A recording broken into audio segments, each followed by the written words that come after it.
Good morning, ladies and gentlemen. What if I tell you that we can attend our courses without going to class every day? Will you be interested? As science and technology develop, there's always a new way to do things that we think impossible to do before, including learning from home. My name is Zara Amira, and today we will talk about e-learning, its advantage and its disadvantage. Now let's move to the first point, e-learning. As you can guess, e-learning stands for electronic learning, which is described as one of learning method that conducted via electronic media, but e-learning typically on internet. Now let's move to its advantages. E-learning have two major advantages. The first one is it saves your money, time, and energy. Yes, it saves your money. So, e-learning can save your money because you don't have to pay for your transportation when you go to the class every day, right? Imagine you have to spend 2,000 rupiah or 20,000 rupiah a day for bus and your fuel, or maybe Gojek or Grab or something like that. It really costs too much if you spend it for 1 year, right? And you have to spend your college for at least 3 years or 4 years. Imagine that. And you don't have to pay for your boarding cost. And it also saves your time because, when you are go to somewhere or go to college, it spent almost like 20 minutes or maybe 15 minutes a day.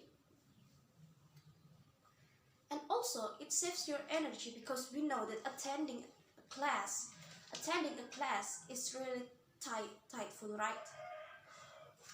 And you have to walk there to the class like every day. It is also make you feel tired, and when you come home you feel like, oh my god, I'm so tired. And the second one is it is flexible.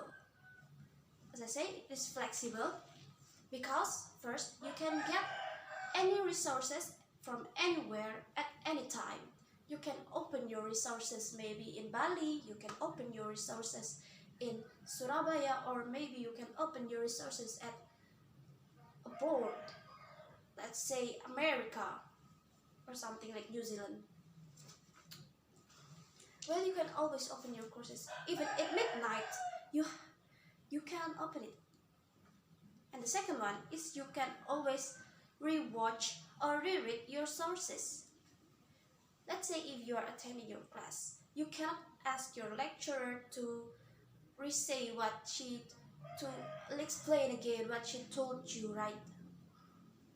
Then, if you are attending an e-learning, you can always ask your lecturer to re-say what she said or he said. In the meaning of, you can always replay your video or what your lecturer sent you. But there are disadvantages of e-learning. The first one is e-learning is limited. You know what I mean, right? Limited here is, let's say that you are in a culinary art students and you don't have any facilities that you have at home, at school, and you don't have it at home, then how do you learn something? You can't. That's why e-learning is limited for several departments. Yes, and the second one is it is limited for, it has limited feedback. Yes, because when you are attending a class, your lecturer or your teacher can always give you a feedback directly after you did something wrong. They just say it, right?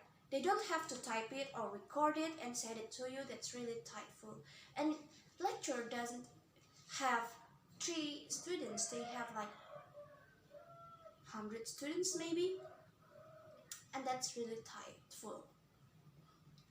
And you are having lack of communication skill, because when you're in class you can always interact with your lecturer, with your fellow students or fellow friends, or maybe you are lack of communication skills means you are lack of speaking skills as well. And the last thing is it is lack of practice. When I say the lack of practice here is just like this. In my speaking skills, I requires to answer my fellow friends question directly, but in here, in my speaking skills online, it can't be like that because I don't have my friends with me right now. So they have to type it again and I have to think about the answer and answer it right here. So that's pretty all. So I've got a question here from Honey.